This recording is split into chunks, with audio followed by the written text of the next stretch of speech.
السلام عليكم ورحمة الله وبركاته. إن الحمد لله نحمده ونستعينه ونستغفره ونعوذ بالله من شرور أنفسنا ومن سيئات أعمالنا. من يهده الله فلا مضل له ومن يضلل فلا هادي له.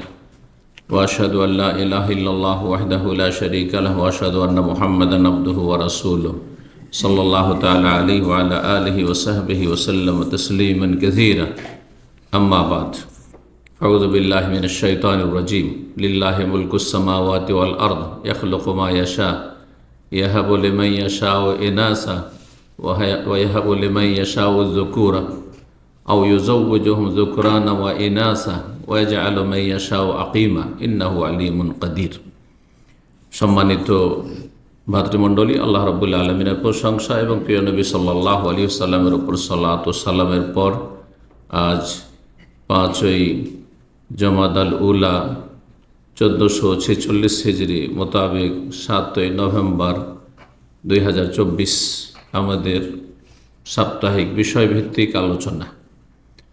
আলোচনার বিষয়বস্তু নবজাতক শিশুর বিধিবিধান। যে বাচ্চা ভূমিষ্ঠ হয় মাতৃগর্ভ থেকে, তার সাথে সম্পর্কিত বেশ কিছু শরীয়তের বিধিবিধান মাসাইল রয়েছে, যেগুলি আমাদের প্রত্যেকের জানা আবশ্যক। কারণ আমাদের ঘরে ছেলে মেয়ে আসছে, আবার অনেকের এসেছে, আবার আগামী প্রজন্ম আসবে, যাদের ছেলে মেয়েরা বড় হয়েছে তাদের থেকে আবার ছেলে মেয়ে ভূমিষ্ঠ হবে। সুতরাং প্রত্যেকেই, নর অথবা নারী, প্রত্যেকের জন্য এসব মাসলা মাসাইলগুলি জেনে নেওয়া অত্যন্ত জরুরি। এগুলি না জানার কারণে আমাদের সমাজে অনেকেই সুন্নতকে ছেড়ে দেয়, আর বেদাতকে সুন্নত বরং ওয়াজিব মনে করে পালন করে, যার ফলে এই ক্ষেত্রে নেকিও পায় না, খরচ খরচা করে অথবা কষ্ট করে, আর ক্ষতিগ্রস্ত হয়। ক্ষতিগ্রস্ত যেমন পরিবার হয়, তেমনই ক্ষতিগ্রস্ত সেই নবজাতক শিশু হয়। যখন আপনি কোনো একটা শিশুকে কেন্দ্র করে বিদআত করবেন, তখন তাতে বরকত থাকবে না, বরকত উঠে যাবে। যেই পরিবারে নবী সাল্লাল্লাহু আলাইহি ওয়াসাল্লামের সুন্নতের খেলাফ কাজ হবে, বিদআত হবে, বিভিন্ন কুসংস্কার থাকবে। অনেক কুসংস্কার আছে আমাদের দেশে। বাচ্চা ভূমিষ্ঠ হওয়ার সময় অনেক কুসংস্কার আছে। বাচ্চার মাকে বিশেষ পদ্ধতিতে বাইরে যেতে হবে, হাতে একটা অস্ত্র কিছু একটা নিয়ে যেতে হবে, না শয়তান ক্ষতি করে দিবে। আর এই সময় মাছ মাংস খাওয়া যাবে না, ইত্যাদি। মূর্খতার শেষ নেই তো এইসব। আর মূর্খতার তো কোনো একটা সীমা নেই যে ওখানে গিয়ে থেমে যাবে। মূর্খতার পরিণাম হচ্ছে যাকে যেটা ভালো লাগছে সেটা করছে, যাকে যেটা ভালো লাগছে সেটাই করছে। এই জন্য দেখা যাচ্ছে যে বেদাতের ধর্ম একরকম না। এক এক অঞ্চলে এক এক রকমের বেদাত, কারণ একই অঞ্চলে বিভিন্ন রকমের বেদাত, একই গ্রামে বিভিন্ন পরিবারে বিভিন্ন রকমের বেদাত। কারণ বেদাতের ধর্ম তো আর কোনো কিছুতে সীমিত নয়, দলিলে যার যেটা খেয়াল খুশি ভালো লাগছে সেটাই করছে। কিন্তু সুন্নতের দলিল আছে, নবী সাল্লাল্লাহু আলাইহি ওয়াসাল্লাম আদর্শ হচ্ছে একটি, একাধিক নয়। সুতরাং এই ক্ষেত্রে ভিন্নতা থাকবে না। সারা বিশ্ব আপনি পূর্ব থেকে পশ্চিম, উত্তর থেকে দক্ষিণ ভ্রমণ করে এসেন, দেখবেন যে যারা সুন্নতের অনুসারী তাদের চলাফেরা, ধর্মকর্ম, তাদের আমলগুলি, এই তাদের বিশেষ করে আজকের বিষয়ের সাথে সম্পর্কিত নবজাতক শিশুকে কেন্দ্র করে আরবরা যা করে, কোরআন সুন্নাহর অনুসারী সালাফি অনারবরা তাই করে, কোনো পার্থক্য নেই। মদিনা মক্কায় যে ইসলাম পাবেন, অন্য জায়গায় সে ইসলাম পাবেন। কিন্তু যারা বেদাতপন্থী, তাদের ধর্মের ভিন্নতার শেষ নেই, আর বিচ্ছিন্নতার শেষ নেই, বিভেদের শেষ নেই।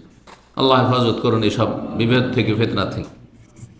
ধর্মীয় ফিতনা বড় ফিতনা, ধর্মীয় অশান্তি বড় অশান্তি, ধর্মীয় গুমরাহি সবচেয়ে বড় ভ্রষ্টতা, গুমরাহি। কারণ জান্নাতের রাস্তা হারিয়ে ফেললেন, দুনিয়ার ক্ষেত্রে রাস্তা হারিয়ে ফেললেন, একটু হয়রান হইলেন, যেতে হয়তো কোনো জায়গায় চলে গেছেন, আরেক জায়গায় রাস্তা হারিয়েছেন, কিছুটা হয়রানি হয়েছে, কিন্তু জাহান্নামের পথে যাননি। আপনি যাবেন, আপনি এইখান থেকে বাহারাইন চলে গেছেন উল্টো জুবাইলের দিকে, হয়রানি বাড়লো, কিন্তু এতে এই নয় যে আপনি জাহান্নামের পথে চলে গেছেন, ঠিক না? কিন্তু ধর্মীয় ক্ষেত্রে, ঈমান ইসলামের ক্ষেত্রে যখন তৌহিদ বাদ দিয়ে শিরকের রাস্তা ধরবেন, সুন্নত বাদ দিয়ে বেদাতের রাস্তা ধরবেন, তখন শেষ পরিণাম জাহান্নাম। আমেলাতুন নাসিবা, কঠোর পরিশ্রম করে আমলও করেছেন, কিন্তু তাসলা নারান হামিয়া, জ্বলন্ত আগুনে প্রবেশ করতে হবে। আল্লাহ বুঝার তৌফিক দান করুন। বিষয়টি শুরু করি কোরআনে কারিমের আয়াত দিয়ে, যেখানে আল্লাহ রাব্বুল আলামিন তার এই নিয়ামতের কথা স্মরণ করিয়েছেন। সূরা শুরা, যার মানে পরামর্শ। একটি সূরার নামই হচ্ছে সূরা, ছোট সিন দিয়ে, বিনা নক্তার সিন, সূরা মানে কোরআনে কারিমের সূরা। সূরাতুন মানে টুকরো, তো কোরআনে কারিমে একটা টুকরো, একটা অংশ, একটি সূরা, সে যেন সূরাকে সূরা বলা হয়। আর শুরা থেকে হচ্ছে মশওয়ারা। মশওয়ারা মানে পরামর্শ, আমরা কিন্তু শব্দটি ব্যবহার করি। ও আমরহম শুরা বাইনহুম, কোরআনে কারিমে দুইটি আয়াত রয়েছে পরামর্শ সম্পর্কে।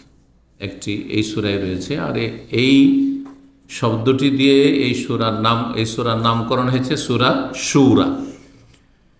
আয়াত নম্বর 49-50 আল্লাহ ইরশাদ করেছেন, লিল্লাহি মুলকুস সামাওয়াতি ওয়াল আরদ, আকাশ জমিনের মালিকানা একমাত্র আল্লাহর।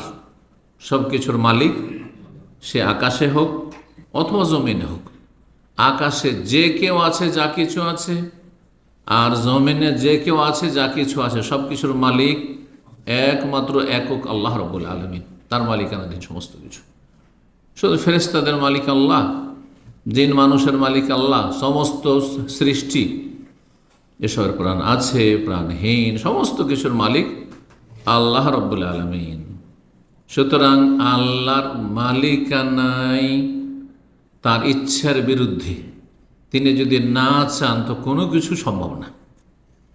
এই জন্য পয়সা দিয়ে সন্তান ভূমিষ্ঠ করা সম্ভব নয় যদি আল্লাহ না দেন।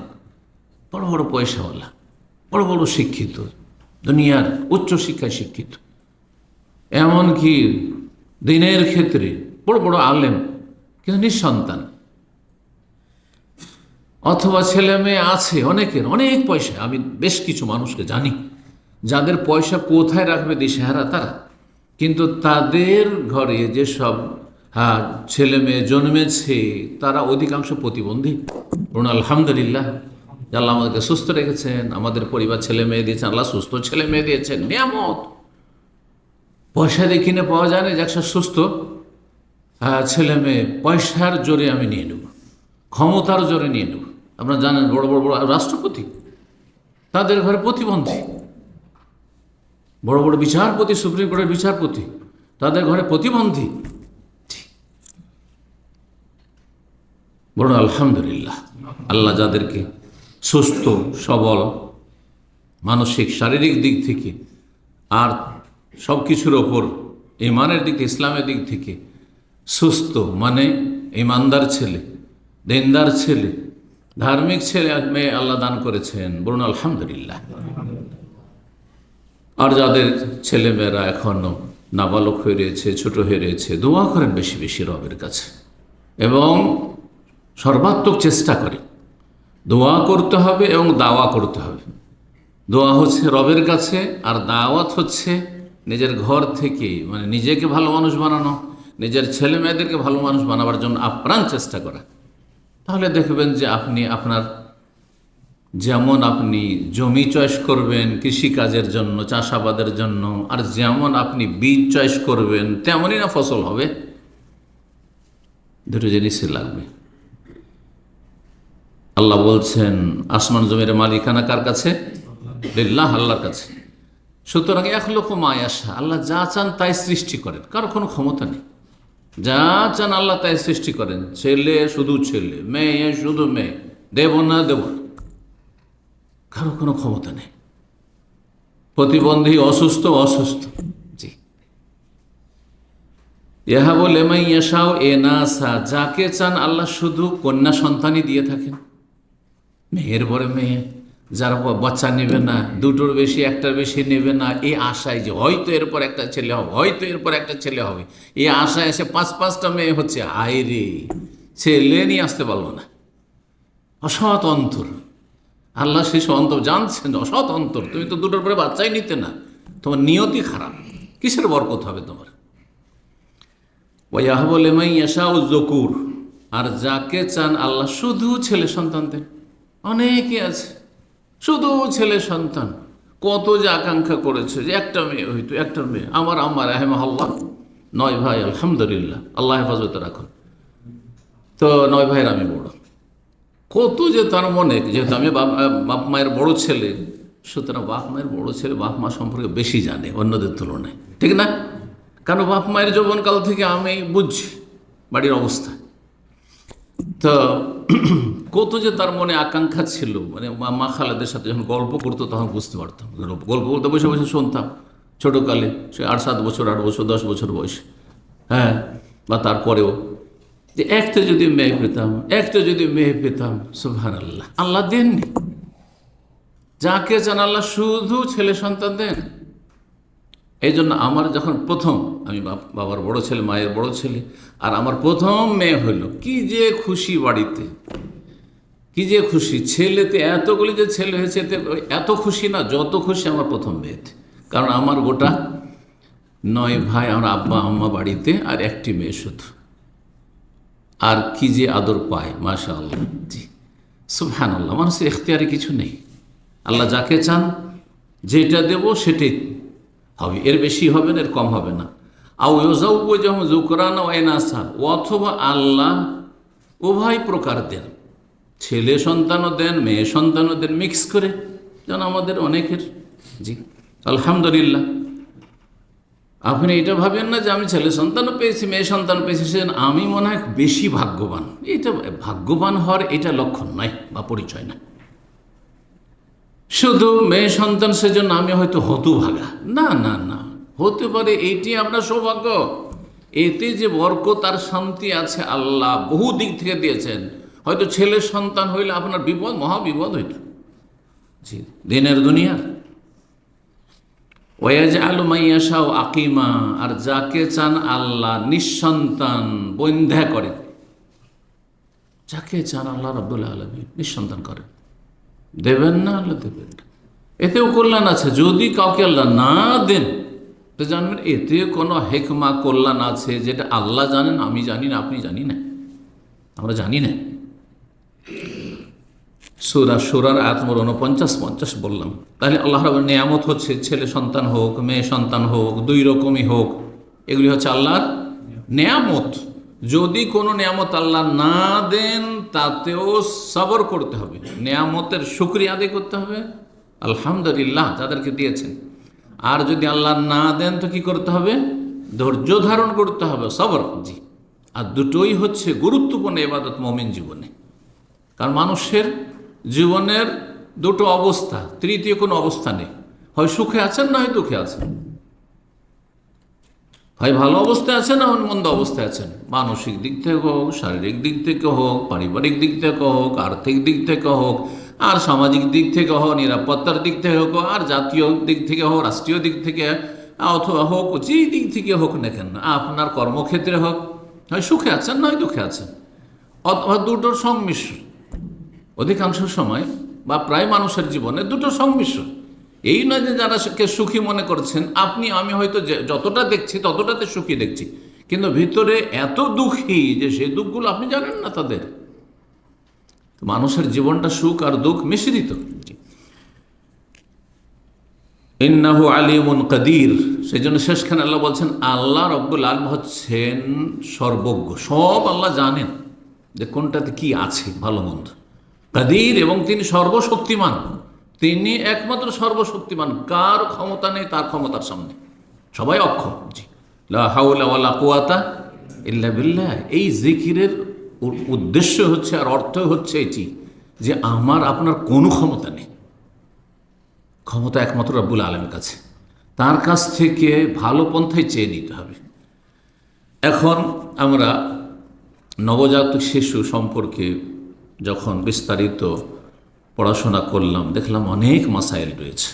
সেই এইগুলোকে সংক্ষেপ করেও যেগুলি জরুরি আলোচনা করা বা জানা, কিছু মাসলা মাসাইল আছে যেগুলো অত জরুরি সাধারণ মানুষের জন্য নয়, সেটা আমাদের জন্য, আলেমদের জন্য জরুরি। কারণ এগুলোর প্রয়োজন হয়তো কখনো কোনো মাঝে মধ্যে এই সব মাসাইলকে জিজ্ঞেস করে।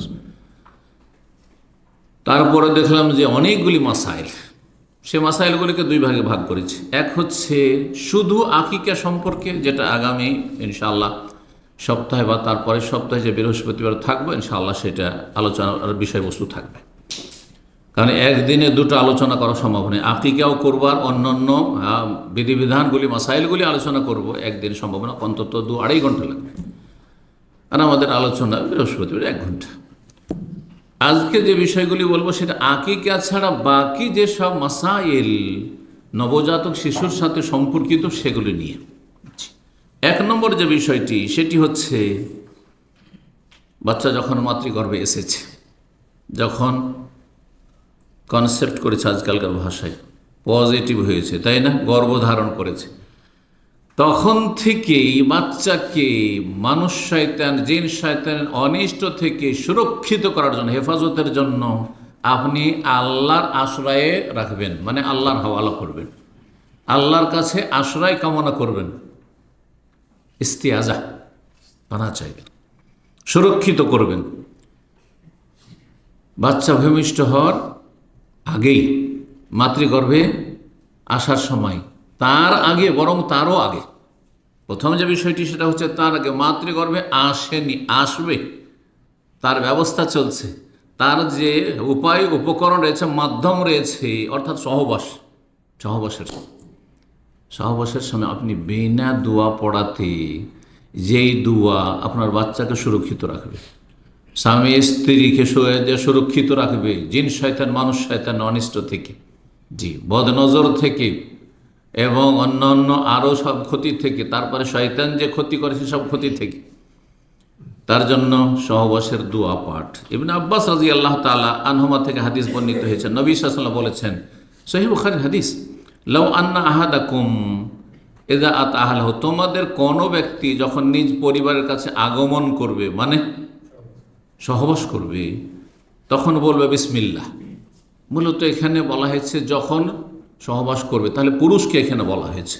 এই জন্য আসল হচ্ছে যে পুরুষ অবশ্যই পড়বে, কিন্তু ওলামারা বলছেন যে স্ত্রী পড়বে কি না তার পড়ে নেওয়াটাও ভালো, উভয়ে পড়বেন এটা বেশি ভালো, কিন্তু হাদিসের ভাষায় স্পষ্ট বিশেষভাবে পুরুষের ক্ষেত্রে এটি বলা হয়েছে, বলবে সে কি, বিসমিল্লাহ, আল্লাহর নামে শুরু করছি। আল্লাহর নাম দিয়ে শুরু করলে আপনি এতেই, বিসমিল্লাহ বললেই আপনি জিন শয়তান অনিষ্ট থেকে সুরক্ষিত হয়ে যাবেন। এই জন্য হাদিস রয়েছে বাথরুমে যখন প্রবেশ করছেন বিসমিল্লাহ বলে, একটি হাদিস রয়েছে, বিসমিল্লাহ বলে প্রবেশ করলে শয়তান তখন অন্ধ হয়ে যায়, আর দেখতে পায় না, শয়তান দেখতে পায় না। তাহলে শয়তানকে অন্ধ করে দেওয়ার জন্য, যাতে করে, যে কারণে এখানে আমাকে বিবস্ত্র হইতে হবে, হ্যাঁ, বাথরুমে আমি প্রবেশ করছি, সুতরাং শয়তানকে অন্ধ করার জন্য বিসমিল্লাহ, তারপরে বলুন আল্লাহুম্মা ইন্নী আউযু বিকা মিনাল খুবুসি ওয়াল খাবাইস, এটা বাথরুমে ঢোকার জন্য। সহবাসের সময় প্রথম বিসমিল্লাহ, তারপরে আল্লাহুম্মা জান্নিবনা শাইতান, হে আল্লাহ আমাদেরকে শয়তান থেকে দূরে রাখো, ওয়া জান্নিবিশ শাইতান, এবং শয়তানকে দূরে রাখো, মা রাযাকতানা, সেই ছেলে মেয়ে সন্তান সন্ততি থেকে যা আমাদেরকে তুমি দেবে, রিজিক দিবে। সন্তান সন্ততি উত্তম রিজিক। অনেক সময় আপনার টাকা পয়সা কাজে আসে না, কিন্তু আপনার ছেলে মেয়েটাই কাজে এসেছে। টাকা পয়সা ধন দৌলত দিয়ে সুখী হতে পারেননি, কিন্তু আপনার ছেলের মাধ্যমে আপনি সুখী হয়েছেন, আর আপনার সম্মানিত হয়েছেন, আপনার মেয়ের মাধ্যমে সুখী হয়েছেন, সম্মানিত হয়েছেন। এই জন্য মানুষের ভাগ্যে যা কিছু আল্লাহর পক্ষ থেকে জুটে তার নামে রিজিক।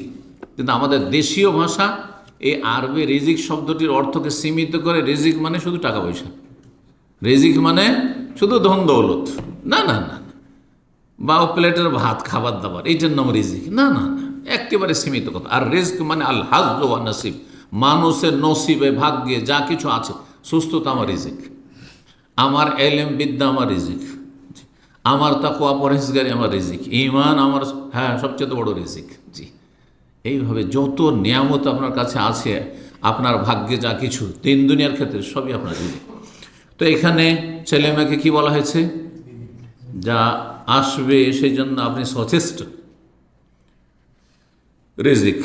তাহলে বাচ্চা ভূমিষ্ঠ হওয়ার আগে, বাচ্চা পেটে আসার আগেই তাকে সুরক্ষিত করুন, 1 নম্বর পয়েন্ট। দ্বিতীয় পয়েন্ট হচ্ছে যখন বাচ্চা মাতৃগর্ভে চলে এসছে, মাতৃগর্ভে চলে এসছে, তখন আল্লাহর কাছে দোয়া করুন আপনি।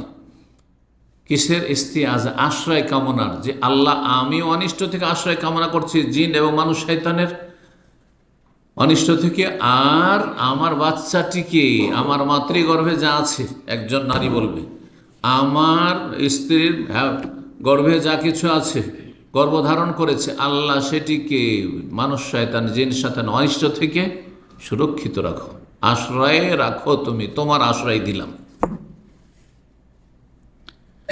সূরা আলে ইমরান আয়াত 36-এ মারিয়াম আলাইহিস সালাম কে যখন তার মা ইমরানের স্ত্রী গর্ভে ধারণ করলেন, তখন তিনি কি বলেছিলেন? রব্বে ইন্নী নাযারতু লাকা মা ফি বাতনি মুহাররারান। আগে থেকে একটা মান্যত করেছেন, আল্লাহ আমার পেটে যে সন্তান আসবে সেটাকে তোমার জন্য আমি স্বাধীন ছেড়ে দেবো, মানে তোমার বাইতুল মুকাদ্দাস, যেহেতু প্যালেস্টাইনে বাস করতেন, বাইতুল মুকাদ্দাসের প্রতিবেশী, তো এই বাইতুল মুকাদ্দাসের খাদেম হিসেবে ছেড়ে দেবো। ফাতাকাব্বাল মিন্নি ইন্নাকা আনতাস সামিউল আলিম। আল্লাহ আমাদের এই দোয়া কবুল করো, তুমি সব কিছু শোনো, সব কিছু জানো। তার ফালাম্মা ওয়াদাআতহা, যখন বাচ্চা ভূমিষ্ঠ হইল, তখন দেখলো যে আরে এ তো কন্যা সন্তান হয়ে গেল, আমি তো আশা করেছিলাম ছেলে সন্তান। তাহলে অধিকাংশ মানুষ কি আশা করে? ছেলে সন্তানই হয়তো হবে। তো তার আশার বিপরীত, এই আশা নিয়ে তিনি ভাবছেন ছেলে সন্তান হবে আর মসজিদের খাদেম হিসেবে দেবে, কারণ মেয়ে সন্তানকে মসজিদের খাদেম হিসেবে দেওয়া তো ঝুঁকিপূর্ণ, নিরাপত্তার প্রয়োজন রয়েছে, বড় হবে মেয়েটি। তো তখন আল্লাহর কাছে দরকার, রব্বে ইন্নী ওয়াদাতুহা উনসা, আল্লাহ আমি তো কন্যা সন্তান ভূমিষ্ঠ করলাম, আল্লাহু আ'লামু বিমা ওয়াদাত, আল্লাহ ভালো জানেন যে যেটা হলো সেটাতে কি কল্যাণ আছে, আমি জানি না, হতে পারে এতে বেশি কল্যাণ আছে। আমার মনটা ছিল একটা ছেলে সন্তান হয়তো মসজিদের খাদেম হইতো, কিন্তু এতে হয়তো কল্যাণ। ওয়ালাইসা যাকারু কাল উনসা, আল্লাহ বলছেন যে পুরুষ নারীর মতো হতে পারে না, বিশেষ বিশেষ নারীর মতো সাধারণ পুরুষ হতে পারে না। এর মানে এই নয় যে সব পুরুষ চাইতে সব মহিলা শ্রেষ্ঠ। মহিলা নারী জাতিকে একদিকে যদি রাখা হয় পুরুষ জাতিকে, তো পুরুষ জাতি শ্রেষ্ঠ, এতে কোনো সন্দেহ নেই। কিন্তু এখানে আল্লাহ বলছেন ওয়ালাইসা যাকারু কাল উনসা, পুরুষ নারীর মতো হতে পারে না। তার মানে যেই নারীর কথা, যেই মেয়ে তোমাকে আমি দিয়েছি, তুমি ভূমিষ্ঠ করলে মারিয়াম, তার মতো দুনিয়ার পুরুষরা হতে পারে না, সাধারণ পুরুষ হতে পারে না। হ্যাঁ, অসাধারণ পুরুষ হলে হইতে পারে, অর্থাৎ আম্বিয়া রসুলগণ। শুধু মারিয়াম চাইতে শ্রেষ্ঠ শুধু নবী রসুলগণ, যারা সকলে পুরুষ। বাকি নারীদের মধ্যে সবচেয়ে শ্রেষ্ঠ হাতে গোনা কয়েকজন, তার একজন হচ্ছেন মারিয়াম আলাইহিস সালাম। তখন তিনি দোয়া করলেন এবং নাম রেখে ওয়াইন্নী সাম্মাইতুহা মারিয়াম, আল্লাহ আমার মেয়ের নাম মারিয়াম রাখলাম। তো কোরআনে শুধু একজন মুমিনা মুসলিমার নাম এসছে, সেটি হচ্ছে দেখেন মুমিনা মুসলিমার নাম, এই শুধু একজন নারীর নাম এসছে মারিয়াম। ওয়াইন্নী সাম্মাইতুহা মারিয়াম ওয়াইন্নী উঈযুহা বিকা ওয়া যুররিয়াতাহা, আল্লাহ আমি আমার এই মেয়েকে মারিয়ামকে তোমার আশ্রয়ে রাখছি, তোমার কাছে আশ্রয় দিচ্ছি, তুমি তাকে পানাহা দাও, রক্ষা করো, হেফাজত করো। অযুরিয়াতাহা, এবং আগামী প্রজন্ম যে আমার এই মেয়ের ছেলে মেয়ে যা হবে, প্রজন্ম হবে, তাদেরকেও তোমার আশ্রয় দিচ্ছি। তার মানে আগামী তিনি জানতেন না গায়েব, কিন্তু দোয়া করেছেন। দোয়া কিভাবে কবুল হয়েছে চিন্তা করেছে। মারিয়ামের গর্ভে ঈসা আলাইহিস সালাম, বড় একজন রসুল নবী, যার উপর আল্লাহ কিতাব, আসমানি কিতাব ইনজিল নাজিল করেছেন, শ্রেষ্ঠ রসুল। জি, আমি আশ্রয় রাখছি কার থেকে? মিনাশ শয়তানের, বিতাড়িত শয়তান থেকে। বিতাড়িত শয়তান থেকে। মাতৃগর্ভে যখন থাকে তখন মানুষের খারাপ, মানুষের কুদৃষ্টি, বদনজর লাগতে পারে। বাচ্চা ভূমিষ্ঠ হওয়ার পরে বদনজর লাগতে পারে, এটা হচ্ছে মানুষের অনিষ্ট থেকে রক্ষা পাওয়া। জিন শয়তান যে কোনো সময় ক্ষতি করতে পারে, মাতৃগর্ভেও ক্ষতি করতে পারে, তারপরে ভূমিষ্ঠ হওয়ার পর ক্ষতি করতে পারে। সুতরাং বাচ্চাদেরকে আশ্রয়ে রাখবেন, দ্বিতীয় যে বিষয়টি বললাম। তৃতীয় বিষয়, বাচ্চা যখন ভূমিষ্ঠ হবে তখন আল্লাহর প্রশংসা করবেন, শুকরিয়া আদায় করবেন, শুকরিয়া আদায় করবেন। আর যদি তার সাথে শুকরিয়া জ্ঞাপনের জন্য সেজদা শুকুর করেন তারও ভালো। শুকরানা নামাজ নয়, শুকরানা নামাজ প্রমাণিত নয়। আমাদের দেশে, ইন্ডিয়া, বাংলাদেশ, পাকিস্তানে মানুষরা কি করে? শুকরানা নামাজ পড়ে। শুকরানা নামাজ সুন্নত নয়, কোনো প্রমাণ নেই। কিন্তু শুকরানা সেজদা সহিহ হাদিস দ্বারা প্রমাণিত। নবী সাল্লাল্লাহু আলাইহি ওয়াসাল্লামের কাছে যে কোনো আনন্দের খবর আসতো, সেজদায় তিনি লুটিয়ে পড়তেন। সুতরাং সিজদা শুকুর করবেন এবং আলহামদুলিল্লাহ, অন্তর থেকে আলহামদুলিল্লাহ শুকরিয়া আদায় করবেন, জবান দিয়ে আল্লাহ শুকরিয়া আদায় করবেন, কাজে কর্মে আমলে দা আল্লাহ শুকরিয়া আদায় করবেন। বিশেষ করে সুন্দর সুঠাম আর সুস্থ বাচ্চা ভূমিষ্ঠ হয়েছে, আরও শুকরিয়া। যার যত নিয়ামত বেশি তার তত শুকরিয়ার দায়িত্ব বেশি, তত বেশি শুকরিয়া আদায় করবেন। আপনাকে আল্লাহ সুন্দর সুঠাম ছেলে দিলেন, আর তারপরে কোনো রকম রোগ নেই, সমস্যা নেই, কোনো চিন্তা নেই, আলহামদুলিল্লাহ। মায়ের দুধই যথেষ্ট হচ্ছে, অনেকে মায়ের দুধ পায় না। চিন্তা করুন, আপনি এই নেগেটিভ দিকগুলো চিন্তা করুন যে আপনার ছেলে বা মেয়ে যা কিছু পাচ্ছে, অনেকের ছেলে মেয়ে সেগুলি থেকে বঞ্চিত, বিভিন্ন দিক থেকে বঞ্চিত। আল্লাহ শুকরিয়া কত করা উচিত আপনাকে আমাকে। আল্লাহ শুকরিয়া আদায় করবেন, ছেলে সন্তান হোক আর মেয়ে সন্তান হোক। কারণ আপনি জানেন, অনেক সময় মেয়ে সন্তান আপনার জন্য বরকতপূর্ণ। মারিয়ামের মতো মেয়ে আপনার আজকালকার বিশ্বের সমস্ত মানুষের চাইতে শ্রেষ্ঠ, সমস্ত পুরুষের চাইতে শ্রেষ্ঠ। আল্লাহ যদি আমার ঘরে মারিয়ামের মতো মেয়ে দেয়, একটা মেয়ে, সারা দুনিয়া আজকাল তার কোনো নবী নেই। সুতরাং আজকালকার বড় বড় আলেম আর যত বড় আল্লামা বলেন আর যাই বলেন, দিনের দায়ী বলেন, তাদের চাইতে শ্রেষ্ঠ মারিয়াম, এতে কোনো সন্দেহ নেই।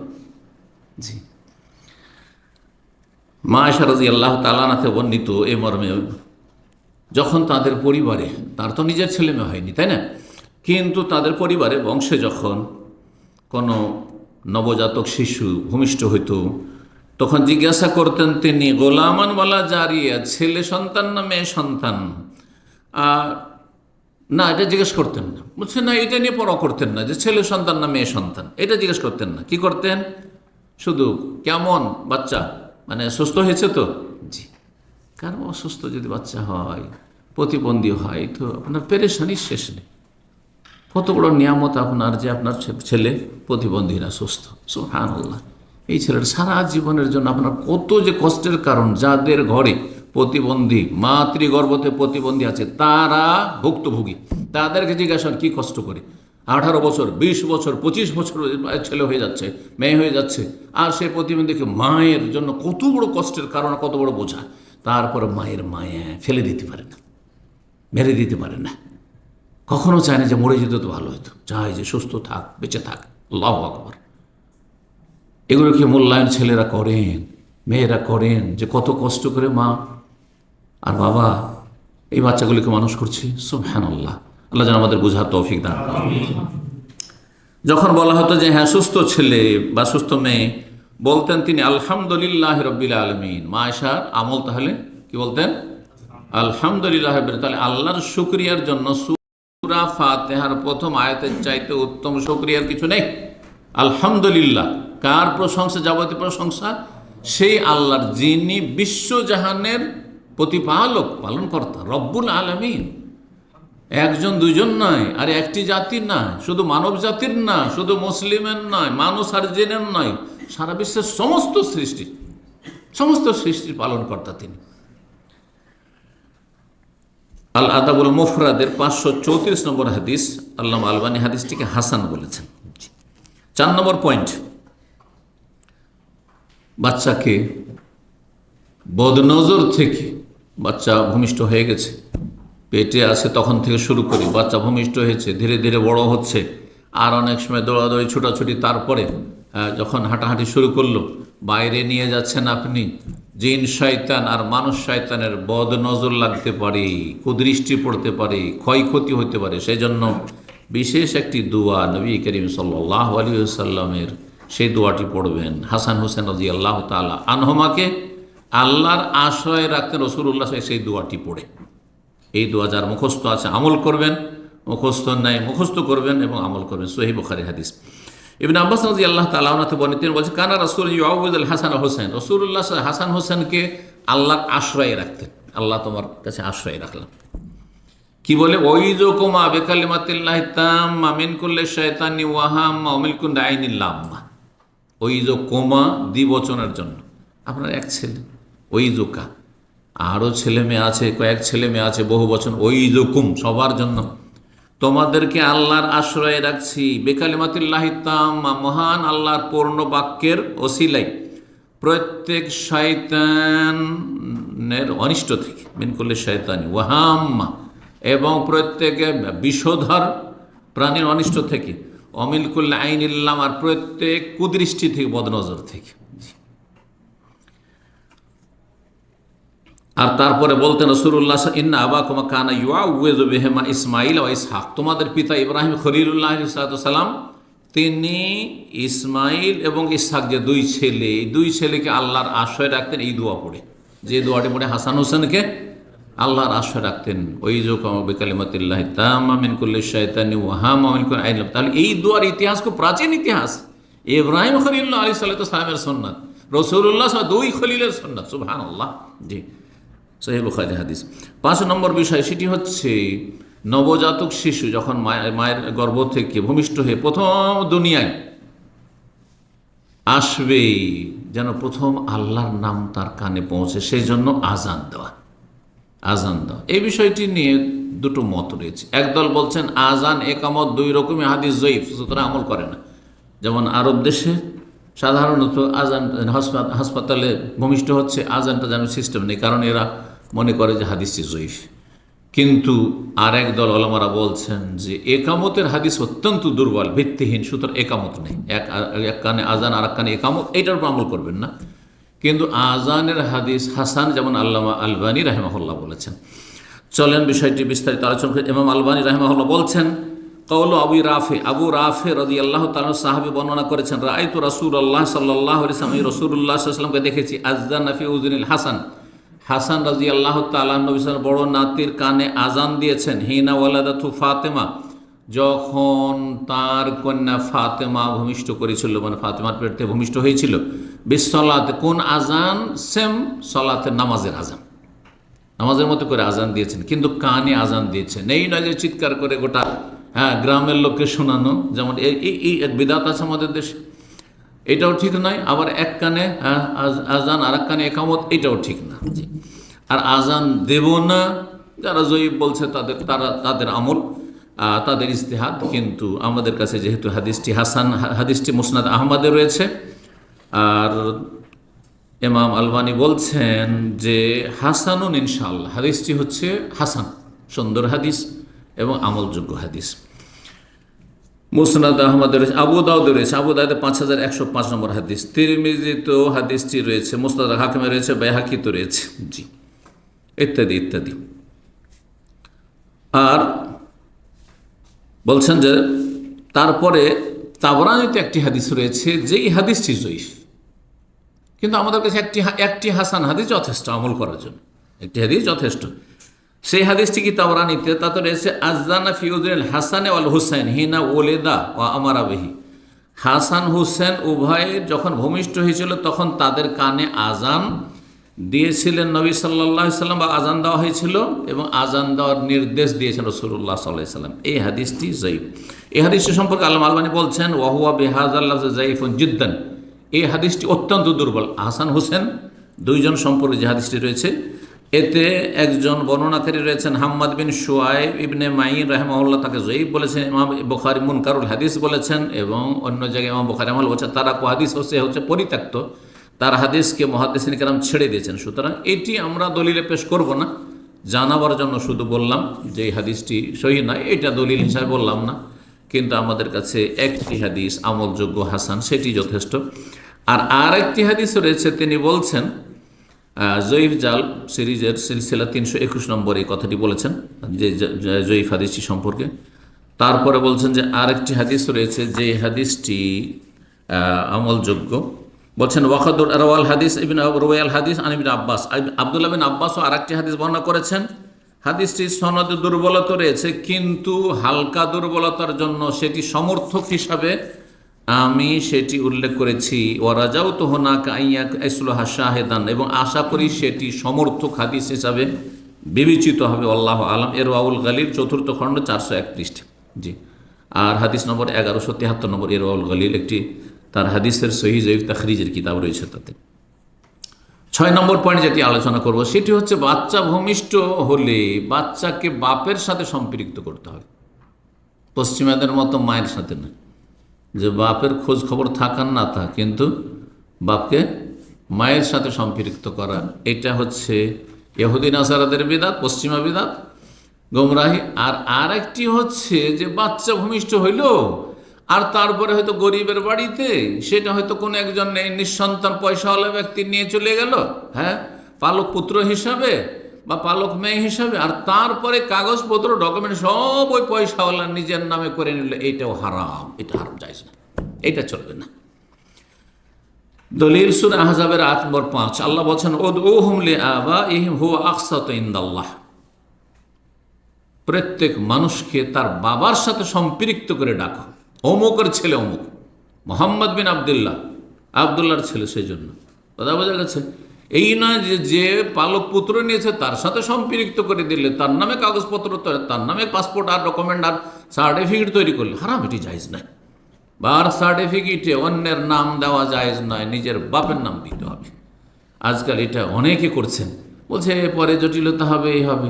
আচ্ছা, আপনি যে বার্থ সার্টিফিকেট ওইভাবে নাম দিলেন, পরে যদি সে আদালতে গিয়ে কেস করে যে আমাকে জমি জায়গার ভাগ দিচ্ছেন, আমি তার সন্তান, সে ডকুমেন্ট বার্থ সার্টিফিকেটে সে প্রমাণ করবে যে আমি দেখেন সন্তান, এই তো দেখেন, কী করবেন তখন আপনি? হ্যাঁ, সে তো আপনার সন্তান হিসেবে ভাগ পাবে না। আর যে সন্তান হিসেবে ভাগ, কিন্তু হারাম। ধরেন যখন বাচ্চা হয়নি তখন নিয়েছেন পালক পুত্র, তারপর হঠাৎ বাচ্চা হয়ে গেল, তখন বাচ্চাদের সাথে ওকে ভাগ দেবেন, এটা হারাম যে ভাগ দেবেন। হ্যাঁ, সে আপনার জন্ম দেওয়া সন্তান নয়, সুতরাং তাকে কি করে ভাগ দেবেন? আপনি তার জন্য ওসিয়ত করতে পারেন আপনি। এক কথায় যেই ব্যক্তি বাবা, সেটি তার অনুগ্রহ, বাবার অনুগ্রহ রয়েছে ছেলে মেয়ের ওপর, সুতরাং তার সাথে সম্পৃক্ত হবে। বাবা কষ্ট করলো, বাবার রক্ত থেকে জন্মিল, আর তারপরে অন্যের সাথে সম্পৃক্ত করে দিলে হারাম, কাবিরা গুনাহ। এবং এর উপরে লানত রয়েছে, এটি হালকা বিষয় নেবেন না। নবী সাল্লাল্লাহু আলাইহি ওয়াসাল্লাম বলেছেন, লান আল্লাহ মানিদ্দা ইলা গায়রিহি, ওই ব্যক্তির ওপর আল্লাহর অভিশাপ যে নিজেকে নিজের বাপ ছাড়া অন্যের সাথে সম্পৃক্ত করে। বাপ হতে গরিব মানুষ, রিক্সা চালক ছিল, আর হয়ে গেছে ডাক্তার, ইঞ্জিনিয়ার, আর হয়ে গেছে প্রফেসর। আরে বলা যায় মানুষকে যে আমি ওই রিক্সা চালক আর ওই ডোম মেথরের আমি সন্তান, সুতরাং কোন একটা প্রফেসর হ্যাঁ সন্তান হিসাবে নিজেকে পরিচিতি দিল, সে অমুকের সন্তান বলে পরিচয় দিল, হারাম, এটা জায়েজ নয়। লানত আল্লাহর, ওর উপর লানত।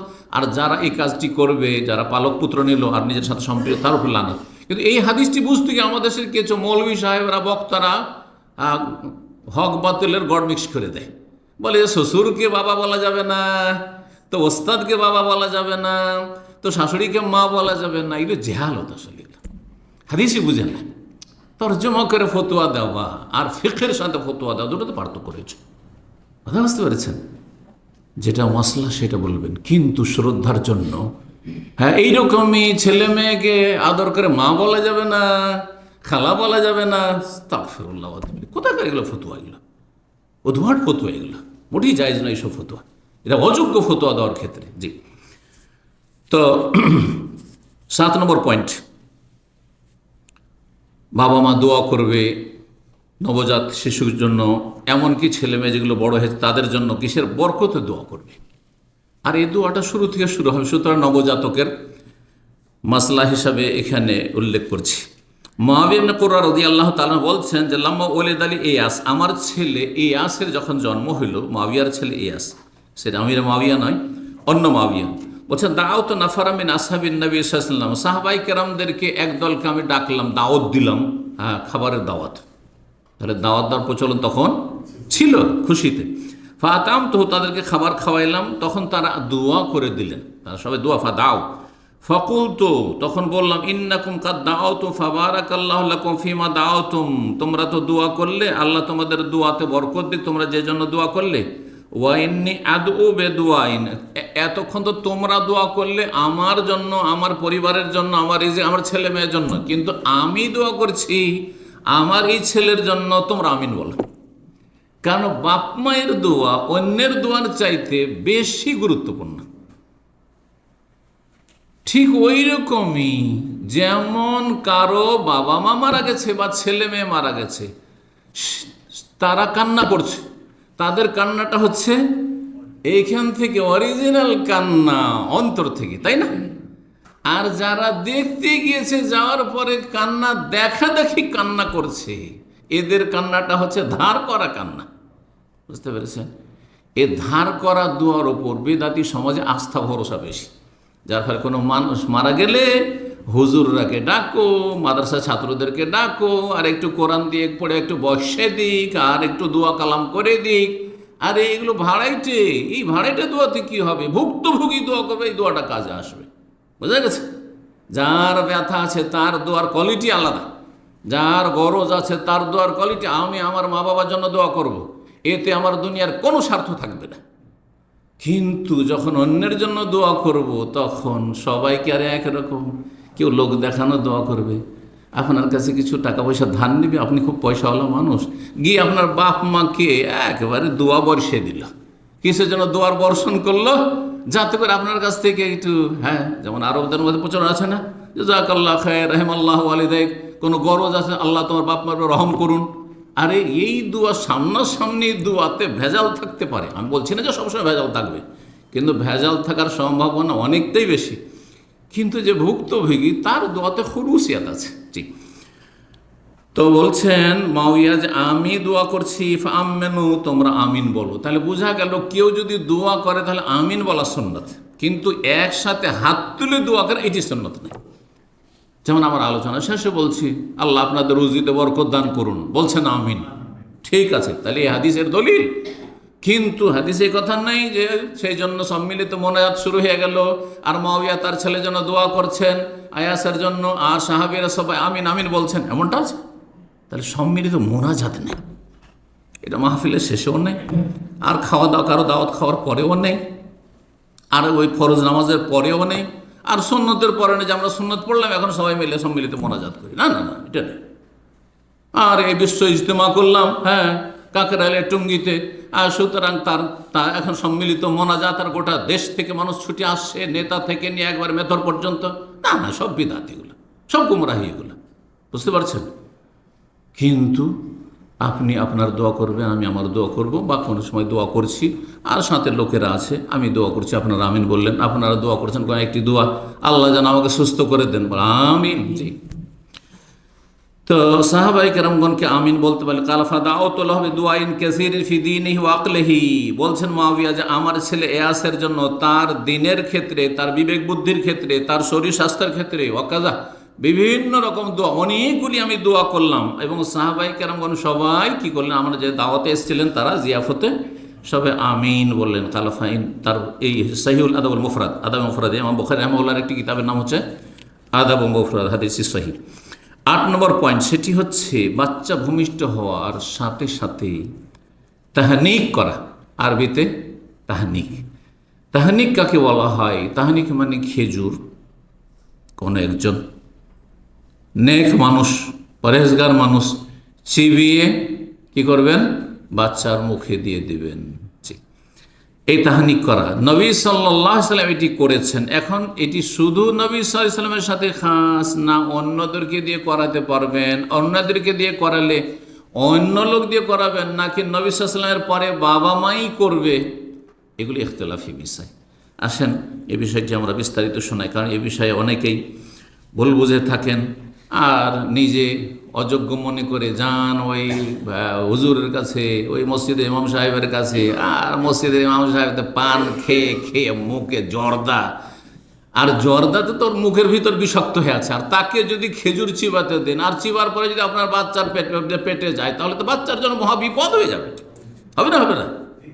তারপরে বিবেকে ধরে না যে জর্দাখোর মোল্লার কাছে আর মৌলবীর কাছে, আর আমাদের দেশে বোখারি পড়ায়, জি বোখারি পড়ায় এইসব কমিরা, আর তারা জর্দা চিবায় বোখারি দার্সে। জি, আল্লাহ হেদায়েত দান করুন। আর এটাকে খাওয়ার জন্য কি করেছে তারা? বলছে এটা হালালও নয়, হারামও নয়, মকরুহ, মাঝামাঝি একটু আছে, মাঝামাঝি। আল্লাহ হেদায়েত দান করুন। কিন্তু আলহামদুলিল্লাহ এই ক্ষেত্রে সালাফি ওলামা আহলে হাদিস ওলামা প্রায় একমত। এখন একসময় আমাদের ওস্তাদদের মধ্যে কিছু ছিল, মানে দেশীয় আহলে হাদিস ছিল যারা একটু জর্দাখোর ছিল কিছু, তো দুনিয়া থেকে প্রায় চলেই গেছে, আল্লাহ ওদের মাফ করুক।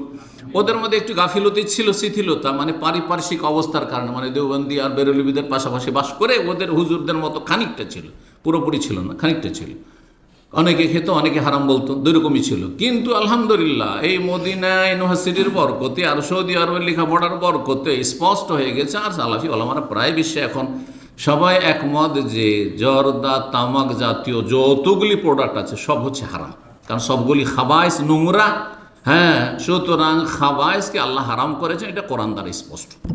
আপনাকে ক্যাটাগরিতে ফেলতে হবে, দুইয়ের এক, হয় তৈবাত পাক পবিত্র ভাত রুটির মতো, আর না হলে খাওয়ায়েস, হ্যাঁ মানে নোংরা বস্তু। নোংরা বস্তু কোনগুলি? যে শরীর স্বাস্থ্যের ক্ষতি করে, পরিবেশের ক্ষতি করে, আর তারপরে স্ত্রীর ক্ষতি করে, ছেলে মেয়ের ক্ষতি করে, ইত্যাদি, অর্থের ক্ষতি করে, সেগুলি খাওয়ায়েস, সেগুলি খাওয়ায়েস ঘৃণিত।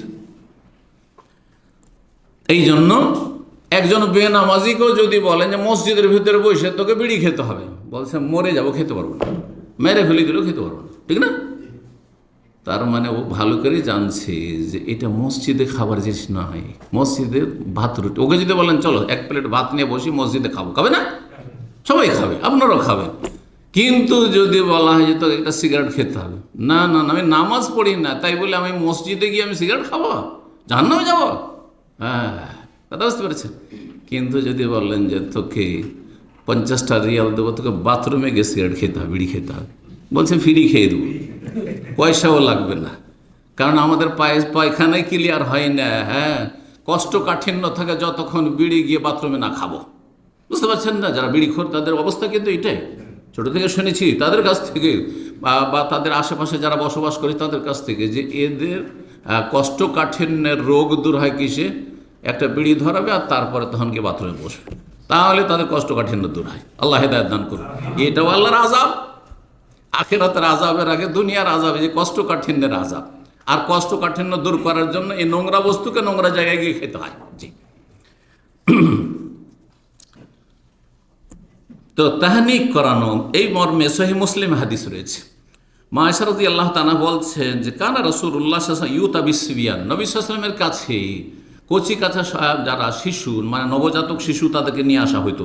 ফায়াদু লাহুম বিল বারাকা, বরকতের দোয়া করে দিতে, বারাকাল্লাহু ফি, আল্লাহ বারিক লাহু, হ্যাঁ এইভাবে আল্লাহ বরকত দিক, আল্লাহ সুস্থ রাখো। ওয়া ইউহান্নিকুহুম, এবং তাদের তাহনিক করে দিতেন, মানে খেজুর চিবিয়ে, হ্যাঁ তারপরে একবারে যখন হালুয়া হয়ে গেছে তো মুখে দিয়ে দিন, যেহেতু বাচ্চা তো আর চিবাতে পারবে না, যাতে চুষে চুষে খেয়ে নিতে পারে।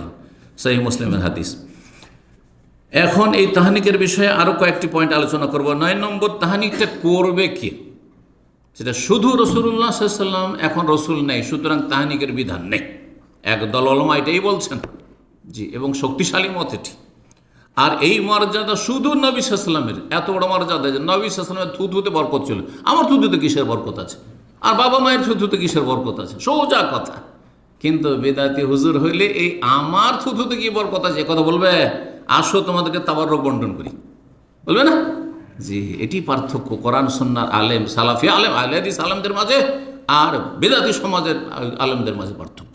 জি, তো এই মর্যাদা নবী সাল্লাল্লাহু আলাইহি ওয়াসাল্লামের জন্য একবার নবী সাল্লাল্লাহু আলাইহি ওয়াসাল্লামকে আল্লাহ সবচেয়ে উচ্চ জায়গায় রেখেছেন, যে তার থুথুতে, তার ঘামে, হ্যাঁ বরকত রয়েছে, তার উজুর পানিতে বরকত রয়েছে। এই মর্যাদা কাউকে দেওয়া হয়নি। এই জন্য আবু বকর, ওমর, ওসমান, আলী, তাদের কাছে কেউ তাহনিক করাইতে যায়নি।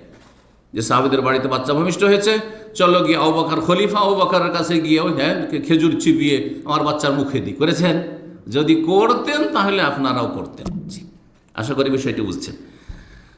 তো এই মর্মে ইবনে উসাইমিন রাহমাতুল্লাহ আলাইহি জিজ্ঞাসা করা হয় যে হাল মিনাস সুন্নাহ, কি সুন্নাত, এটি কি সুন্নাত আন্নার রাজুল ইযা আরাদা ইউসাম্মিয়াল মাউলুদ, বাচ্চার যখন নাম রাখবে, আইয়া খোজাহু ইলা রাজুলিন সালিহ, কোন নেক মানুষ আলেম ওলামার কাছে নিয়ে যাবে, পরেজগার মানুষের কাছে, ওয়াতাকি পরেজগারের কাছে, লে ইউহান্নিকাহু, তাহনিক করাবার জন্য, মানে খেজুর চিবিয়ে তার মুখে দেবে, ওয়া ইউসাম্মিহ, নাম রাখার জন্য। নামের অর্থ আজকাল আপনারা অনেকে বুঝছেন না, খারাপ নাম, ভুল নাম রেখে দিচ্ছেন, সেই জন্য নাম আলেমের কাছ থেকে নেবেন। কিন্তু আপনি যদি নিজেই নামের অর্থ বুঝেন আর ভালো নাম এটি আমার পছন্দ, জরুরি নয় যে আপনাকে নিয়ে যেতে হবে আলেমের কাছে, নিয়ে গিয়ে আপনি একটা নাম রেখে দেন, পরামর্শ নেবেন আপনি নাম রাখার ক্ষেত্রে। তো এর উত্তর শেখ বিন ওসাইমিন রাহিমাহুল্লাহ বলছেন, আর তাহনিক ইয়াকুন হিন আল বেলাদা, তাহনিক হবে বাচ্চা ভূমিষ্ঠ হওয়ার সাথে সাথে, এই নয় যে দেরি করে বিলম্ব করে মায়ের দুধ খেয়ে নিয়েছে তারপরে তাহনিক করছেন প্রথমে। হাত্তে এখন আউয়ালা মায়াতাম, প্রথম যেই জিনিসটি যেই খাবারটি তার পেটে যাবে, হাজাল জাহান্না কাইয়াও, যেটা তাকে তাহনিক করা হয়েছে, মানে ওই খেজুরটা যে চিবিয়ে দেওয়া হয়েছে সেটা তার পেটে যাবে। ওয়ালাকিন হাল হাদা মশরুল লিগাই নবী সাল্লাল্লাহু আলাইহি ওয়াসাল্লাম, তারপরে শেখ বিন ওসাইমিন বলছেন কিন্তু এখন প্রশ্ন হচ্ছে যে এটি কি নবী ছাড়া আর কারো দ্বারা করানো যাবে? ফিহে খেলাফুন, এতে ইখতিলাফ মানে দ্বিমত রয়েছে। ফামিনাল ওলামা মানকাল, কিছু ওলামা বলেছেন আর তাহনিক খাসুন বিন নবী সাল্লাল্লাহু আলাইহি ওয়াসাল্লাম, তাহনিক কারণ মানে খেজুর চিবিয়ে বাচ্চার মুখে, নবজাতকের শিশুর মুখে দেওয়া, এটি নবী সাল্লাল্লাহু আলাইহি ওয়াসাল্লামের সাথে খাস একমাত্র। কেন? লিতাবাররুকে বেরিকিহি সাল্লাল্লাহু আলাইহি ওয়াসাল্লাম, নবী সাল্লাল্লাহু আলাইহি ওয়াসাল্লামের থুথুতে বরকত ছিল, সেই জন্য। লিয়াকুন আউয়ালা মায়ান ফাজলে মেদাত হাজা তাফরিকুন নবী, যাতে আল মুমতাজ বিত-তামর, যাতে করে নবী সাল্লাল্লাহু আলাইহি সাল্লামের এই বরকতের থুথু খেজুরের সাথে মিশে এই নবজাতক শিশুর পেটে চলে যায়, প্রথম যায় মায়ের দুধ যাওয়ার আগে। ওয়ালা ইউশরাউ হাজা লিগাইর, অন্যের জন্য এটি শরীয়ত সম্মত নয়। তাহলে অন্যের কাছ থেকে যদি খেজুর চিবিয়ে নেন তাহলে এটি বিদআত, এসব ওলামাদের কাছে। অমিনমান কাল, আরেক দল বলছেন বালি ইউশরাউ লিগাইরি, অন্যরাও করতে পারে যদি পরেশগার মানুষ হয়, ভালো মানুষ হয়, অথবা তার বাবা ভালো মানুষ, তার মা পরেশগার মানুষ, মা ভালো মানুষ, আর বাবা মায়ের ছেলের সাথে একটা সম্পর্ক থাকে, ঠিক না? সুতরাং অন্যের দ্বারা খেজুর চিবিয়ে নেওয়ার চাইতে বাবা মা যদি সৎ নেক মানুষ হয় আর হালাল খাবার গ্রহণ করছে, হারাম খায় না, তাহলে তার তাহনিক কম ক্ষতি করবে না। অন্যটাতে এমন কিছু থাকতে পারে যেটা দিয়ে বাচ্চা ক্ষতিগ্রস্ত হতে পারে, কিন্তু বাবা মা ও তো যখন দুধ পান করবে তখন তো মায়ের দুধ পান করছে, তো এই জন্য বাবা মা এই ক্ষেত্রে বেশি ভালো।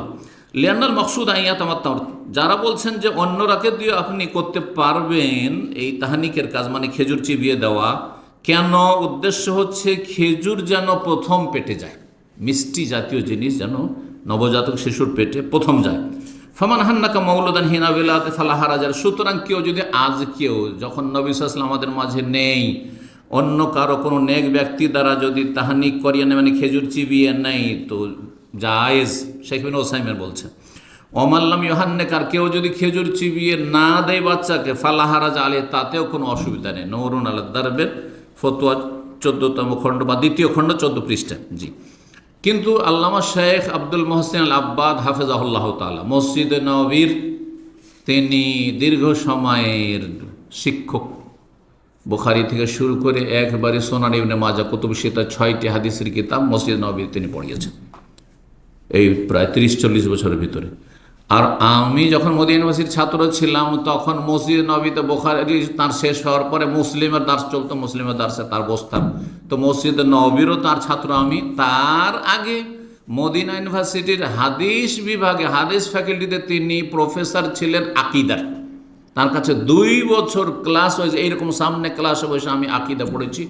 1 বছর শুধু তাওহীদুল আসমা সিফাতেরই, আর 1 বছরের কোর্স ছিল, সপ্তাহে 2 দিন ক্লাস হইতো, আকীদার সাবজেক্টটি থাকতো। 1 বছর তাওহীদুল আসমা সিফাতি শুধু পড়েছি, আর 1 বছর অন্য তাওহীদুর রুবুবিয়্যাহ সম্ভবত ছিল, এই নিয়ে পড়েছি, বা তাওহীদুল আসমা মানে তাওহীদুল উলুহিয়্যা ছিল, এই নিয়ে পড়েছি। 2 বছরের আমি ক্লাসের তার ছাত্র আলহামদুলিল্লাহ। আর আল্লাহ রাব্বুল তার থেকে উপকৃত করেছেন। আর ক্লাসে আসার পরে কারোর সাথে কোনো কথা নেই, 2 চোখের অন্ধ মানুষ, তো কারোর দিকে তো দেখার প্রশ্ন নেই, আর কারো কথা নেই। এই যে উপরে মুখ করে নিলেন, কারণ অন্ধ মানুষের কিন্তু উপরে মুখ করে কথা বলে, তাই না? ও আর যে শুরু করলেন, 60 মিনিটের ঘন্টা চলছে, অনার্গল চলছে তো ওনার ক্লাস। যখন 1 ঘন্টা প্রায় কাছে এসে তখন থেমে গেলেন, আর শেষ হয়ে চলে গেল। কোনো প্রশ্ন থাকলে উত্তর দিলেন। তো তার মতটি শুনে খুব সুন্দর, আমাকে খুব পছন্দ হয়েছে। হাফেজাহুল্লাহ তাআলা, এখনও তিনি জীবদ্দশায় আছেন। ওয়াকাদ কানা সাহাবাত, বলছেন সাহাবায়ে কেরামগণ রাদিয়াল্লাহু আনহুম ওয়া রাদাহুম, ইয়াতুনা বিআউলাদিহিম ইলা রাসূলিল, তারা রাসূলুল্লাহ সাল্লাল্লাহু আলাইহি ওয়াসাল্লামের কাছে তাদের বাচ্চাদেরকে নিয়ে আসতো। নবী সাহেব যখন ছিলেন তখন সাহাবীরা বাচ্চাদেরকে নিয়ে আসতো। কিসের জন্য? লিইউহান্নিকাহু তাহনিক করে দেওয়ার জন্য, খেজুর চিবিয়ে দেওয়ার জন্য। ওয়াজালকে ইয়ামদাগা তামারাতান, একটা খেজুরকে চিবিয়ে দিবে, সুম্মা ইউখরিজ, তারপর মুখ থেকে বের করে দিবে। ইজা তাফাত্তা, যখন চূর্ণ বিচূর্ণ হয়ে গোল এই হয়ে যাবে, হালুয়ার মতো হয়ে যাবে। ওয়াজাবা, তার একবারে হালুয়া হয়ে যাবে। ফায়াজআলহু ফি হানকিস সাবিয়া, তারপরে বাচ্চার মুখের কসাতে ভিতরে দিয়ে দিবে। ওয়া ইউদলিকুহু বিহা, আর সেটা সেখানে একটু ঘষে দিবে যাতে করে আস্তে আস্তেও চুষে চুষে সেটা টেনে নেয়। ফায়াসুল এলা জৌফি তিলকাল হালাওয়া, সেই মিষ্টিটা, সেই খেজুরের মিষ্টিটা নবী সাল্লাল্লাহু আলাইহি ওয়াসাল্লামের থুতুর সাথে, মোবারকের সাথে, যাতে করে বাচ্চার পেটে চলে যায়।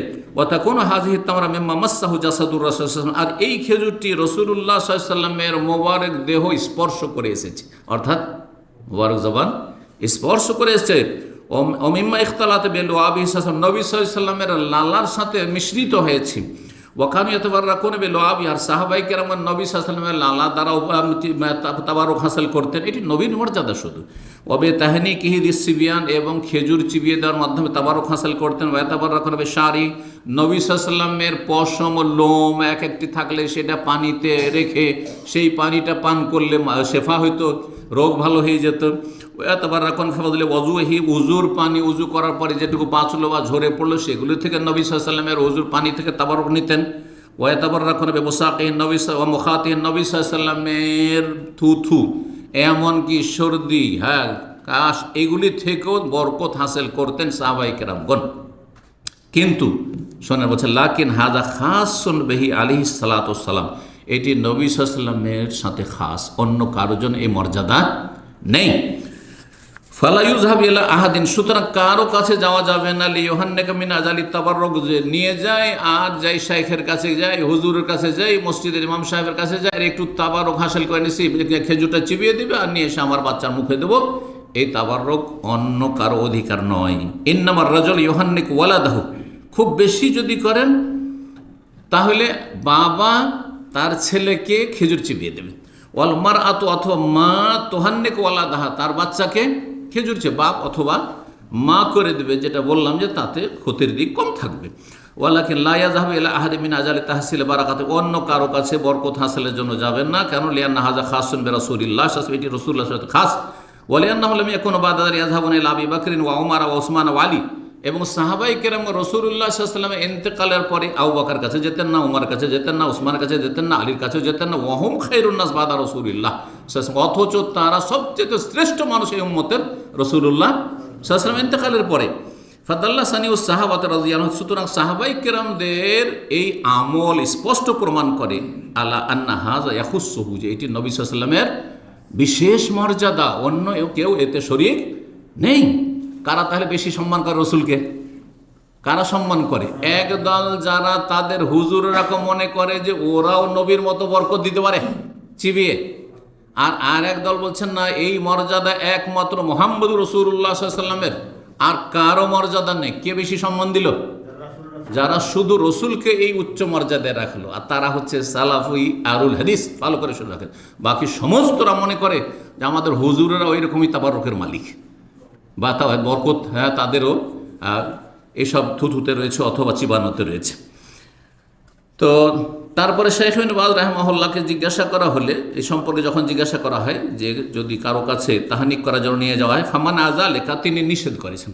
তার মানে তারও মত হচ্ছে যে না নিয়ে যাওয়া উচিত। অন্য কারো কাছে খেজুর চিবিয়ে দেন, শেখ, হুজুর খেজুর চিবিয়ে দেন, এটা না করা উচিত। ওয়াকাল, আর বলেছে ইউহান্নিকুহু আবুহু আও উম্মুহু, এখন নবী নেই, সুতরাং তার বাবা বা তার মা কি করবে? খেজুর চিবিয়ে দেবে। সুম্মা কাল, তারপরে তিনি বলছেন লাউ ফুতিহা বাবু তাহনিক, এই রাস্তা যদি খুলে দেওয়া হয়, যে যাও যে কোনো আলেমের কাছে যাও, পরেশগার মানুষের কাছে যাও, মুরব্বির কাছে যাও, আর খেজুর চিবিয়ে নিয়ে এসে তোমার বাচ্চাকে দাও, লা তাওয়াসসা নাসু ফিহি, তাতে মানুষ কি করবে? তিলকে তাল করে দিবে। তিলকে তাল করে রাস্তাকে প্রশস্ত করে একটা বিদআতের রাস্তা খুলে যাবে। এ কথাই তিনি বলেছেন। আল্লাহ রাব্বুল আলামিন যেন আমাদেরকে বুঝার এই বিষয়গুলি তৌফিক দান করুন। জি, ইমাম আহমদ রাহিমাহুল্লাহ, চার ইমামের অন্যতম ইমাম মুহাদ্দিস, তিনি তাকে আন্নাহু ওয়ালিদা লাহু ওয়ালাদুন, তার ছেলে জন্মেছে। ফাকাল আলী উম্মিহি, তখন বাচ্চার মাকে বললো হান্নে কি হে, তুমি খেজুর চিবিয়ে দিয়ে দাও। ইমাম আহমদ কি বলছেন? তার স্ত্রীকে বলছেন যে তুমি বাচ্চার জন্য কি করো, খেজুরটা চিবিয়ে তার মুখে দিয়ে দাও।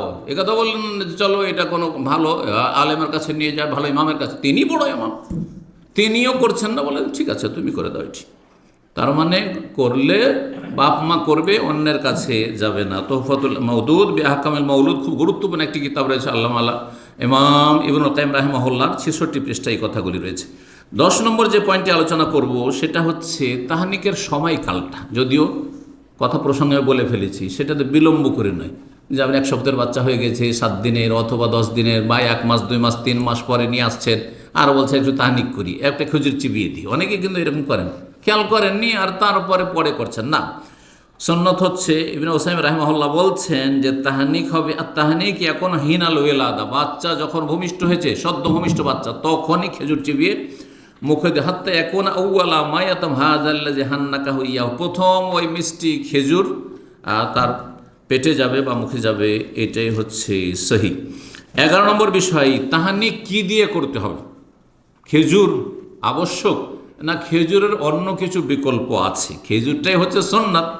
আয়েশা রাদিয়াল্লাহু তাআলা আনহা বলছেন যে নবী আব্দুল্লাহ বিন জুবাইর, আব্দুল্লাহ বিন জুবাইর যেহেতু মা আয়েশা রাদিয়াল্লাহু তাআলা আনহার বোনের ছেলে, তিনি খাল আব্দুল্লাহ, নবী সাল্লাল্লাহু আলাইহি ওয়াসাল্লাম কাছে নিয়ে আসলাম ইউহান্নে কহু, তাহনিক করার খেজুর চিবিয়ে দেওয়ার জন্য, ফাতালাবনা তামরাতান, একটা খেজুর চাইলাম, ফাআজ্জা আলাইনা তালাবা, কিন্তু খেজুর পাওয়াই যাচ্ছে না। সুবহানাল্লাহ, খেজুর পাওয়াটাই দুষ্কর হয়ে গেল। কত তাহলে অভাব ছিল। সহিহ মুসলিমের হাদিসের 5671 নম্বর হাদিস।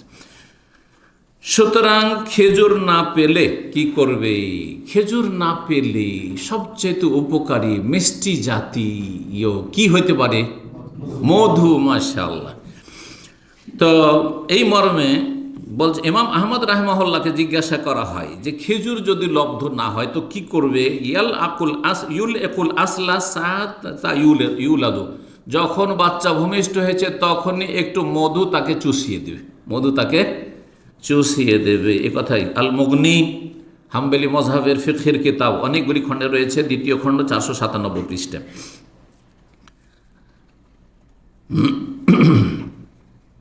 আচ্ছা, মধু যদি না থাকে তাহলে অন্য কোনো মিষ্টি জাতীয় কিছু দেওয়া যাবে কি না? তো এই ক্ষেত্রে শেখ আব্দুল্লাহ মোহসেন আল আব্বাদ আবু দাউদের শারহায় তিনি বলেছেন এ জায়েজ আছে, কিন্তু আসল ইউহান্নাক বিত্তমর, আসল হচ্ছে যে খেজুর তালাশ করা। আলহামদুলিল্লাহ আজকাল খেজুর পাওয়াটা এমন কোনো ব্যাপার নয়, মুশকিল নয়। ফাইজ আলম ইউজাদ ইউহান্নাক বেগাইরি মিম্মা হুয়া হুলুবুন, তাহলে এমন কিছু দিয়ে তাহনিক করবে যেটা মিষ্টি হতে পারে, আর উপকারী, যত উপকারী হয় তত বেশি ভালো। 12 নম্বর পয়েন্ট হচ্ছে, আচ্ছা তাহনিকের হিকমতটা কি? তাহনিকের হিকমত, যদিও এটাও কথা প্রসঙ্গে চলে এসেছে, সেটা হচ্ছে যদি নবী সাল্লাল্লাহু আলাইহি সাল্লামের কাছে তাহনিক করা হয় তাহলে নবী সাল্লাল্লাহু আলাইহি সাল্লামের থুথু মোবারক থেকে বরকত হাসিল করা, এবং সাহাবায়ে কেরামগণ ইয়াতাবাররাকুনা বিরিকিন নবী, নবী সাল্লাল্লাহু আলাইহি সাল্লামের থুথু মোবারক থেকে বরকত নিতেন এবং সেটি শরীয়ত সম্মত প্রমাণিত, আর অন্যান্য কিছু থেকে বরকত নিতেন। দ্বিতীয় ফায়দা হচ্ছে মিনাত তামার আল্লাযী কানা রাসূলুল্লাহ ইউহান্নাকু আন্নাত তামারা ফিহি খায়রুন বারাকাত, তো খেজুরে বরকত রয়েছে, এই জন্য খেজুর দিয়ে ইফতার করতে বলা হয়েছে। খেজুরে বরকত রয়েছে, কল্যাণ রয়েছে, এবং খেজুর পাকস্থলীর জন্য বেশি উপকারী অন্য খাবারের চাইতে। এই জন্য সারাদিন যখন রোজাদার না খেয়ে থাকে পাকস্থলী, তখন তার কাজকর্মে সে ক্ষীণ হয়ে পড়ে, দুর্বল হয়ে পড়ে। তাকে হেভি খাবার যদি দিয়ে দেন, একেবারে দিলে ফ্রাই করা, একবারে ভাজি পোড়া, যেমন বাঙালি এই যে মুড়ি আর তার সাথে কি ছোলা তো আছে, আর ভাই ভাজিগুলো বলেন না, পেঁয়াজু বলেন, পেঁয়াজি বা পেঁয়াজু বলেন, সমোসা, এইগুলো খেয়ে আর রোজা রাখার স্বার্থটাই বেকার হয়ে যাচ্ছে। রোজা রেখে কোনো লাভ হয়? রোজা রেখে রমজান পরে দেখা যাচ্ছে যে শরীর আরও বেশি ওজন বেড়ে গেছে। কারণটা এটাই আর কি, একেবারে দিলেন যে তুই দুর্বল, মরার মাছ তোকে সাথে সাথে খাওয়াবো এত করে। এই যে সাথে সাথে ভাত নিয়ে বসে যাওয়ার, সাথে সাথে এতগুলি একবারে আইটেমের শেষ না, হালকা খেয়ে দিয়ে আপনি যান, নামাজটা পড়ে আসেন, একটু স্বস্তি নিক, একটু শক্তি ফিরে আসুক, তারপরে কাজ করা শুরু করবে আস্তে ধীরে। আর তাড়াতাড়ি করে কাজ শুরু করবে যদি মিষ্টি জাতীয় জিনিস খেজুর পায় তাহলে। সেই জন্য খেজুর আর খেজুরের মধ্যে যদি রোতাব হয় আরও বেশি উপকারী। এসব হিকমত রয়েছে। নবী করিম সাল্লাল্লাহু আলাইহি ওয়াসাল্লাম তো নিজের পক্ষ থেকে কোনো কথা বলেনি, রবের পক্ষ থেকে সব কথা বলেছেন। তো আরেকটি ফায়দা হচ্ছে যে খেজুর বাচ্চাদের তাহনিক করবে কেন? খেজুরে বরকত রয়েছে, যেমনটা বললাম।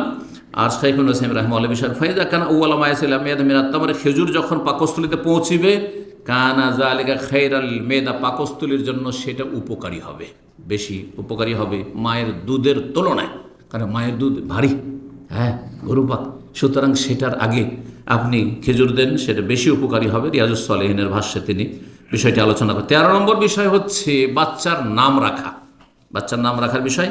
আর এতেই কয়েকটি বিষয় রয়েছে, দিয়ে ইনশাআল্লাহ তাআলা আমরা আলোচনা শেষ করব। বাচ্চার নাম রাখা কার অধিকার?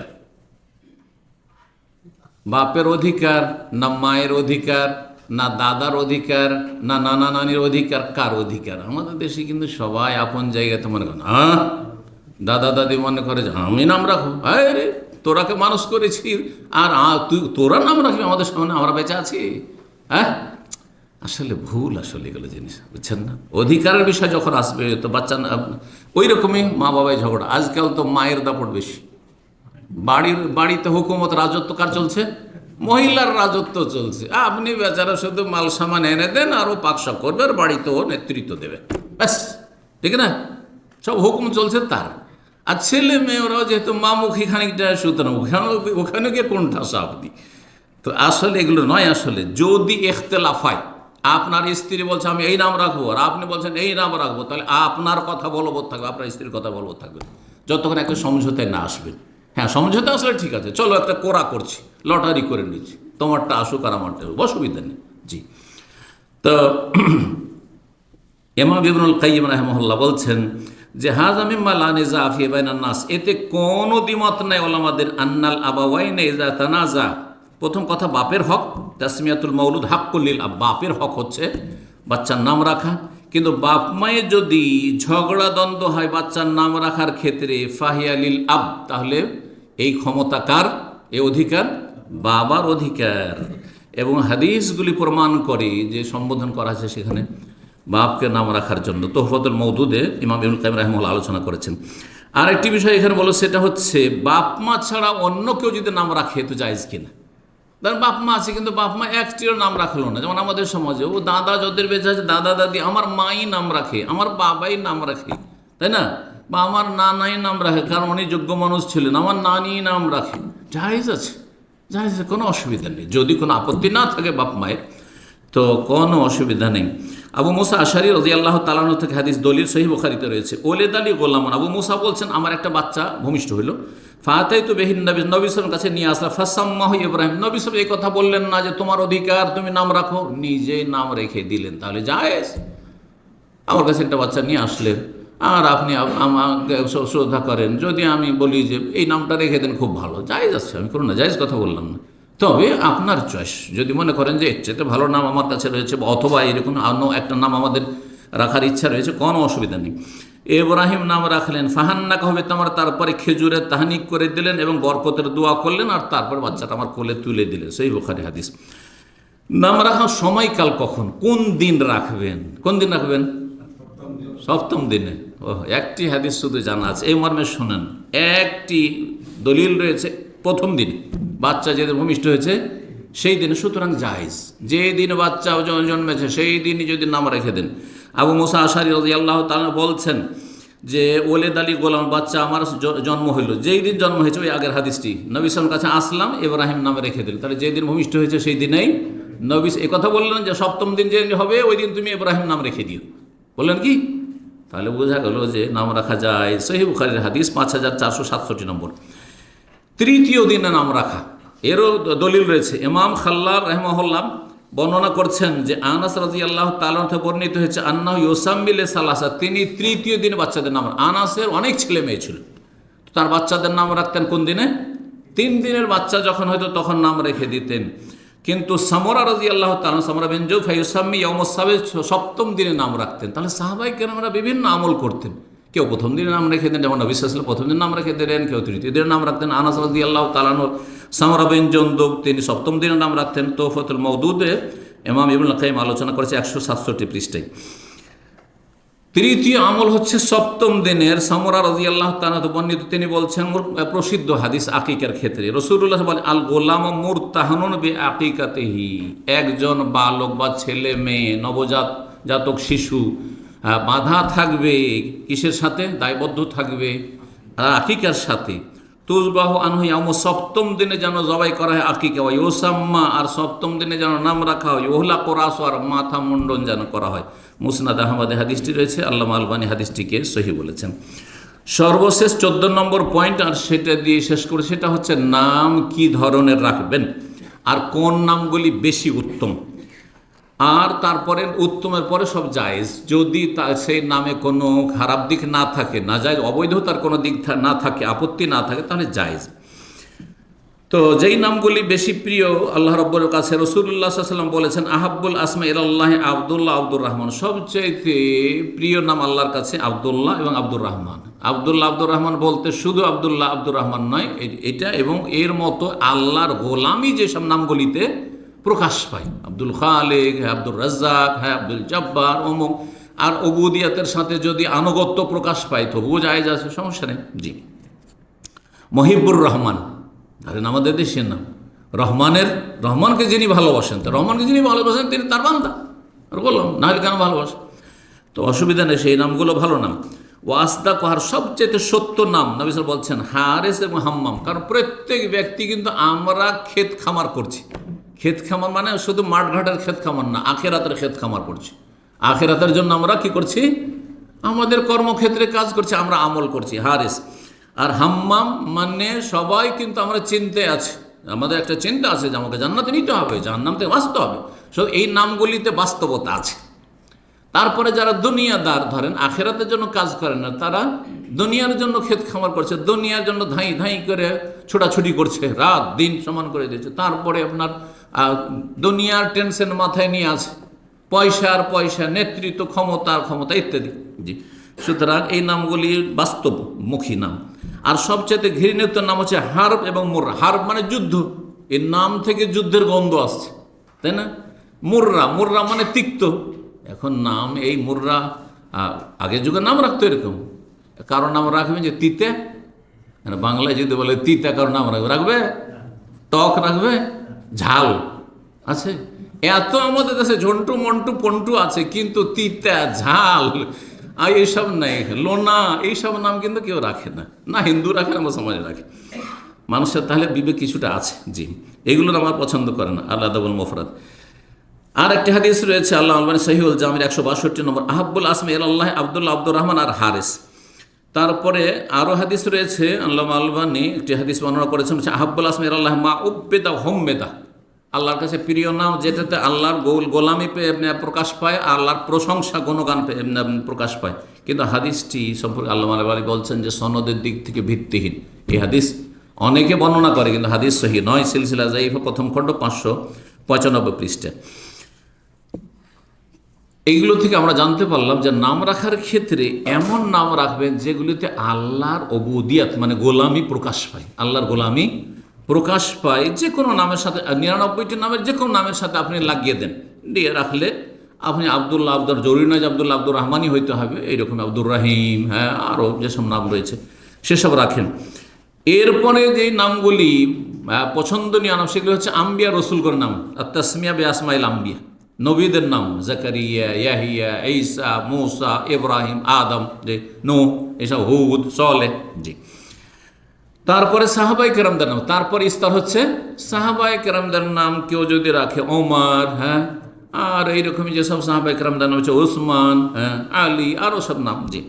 এবং আল্লাহর নেক বান্দাদের নাম, হ্যাঁ, আল্লাহর নেক বান্দাদের যেসব নাম রয়েছে, আইম্মায়ে কেরামদের নাম রয়েছে, ওলামায়ে কেরামদের নাম রয়েছে, সে নামগুলি।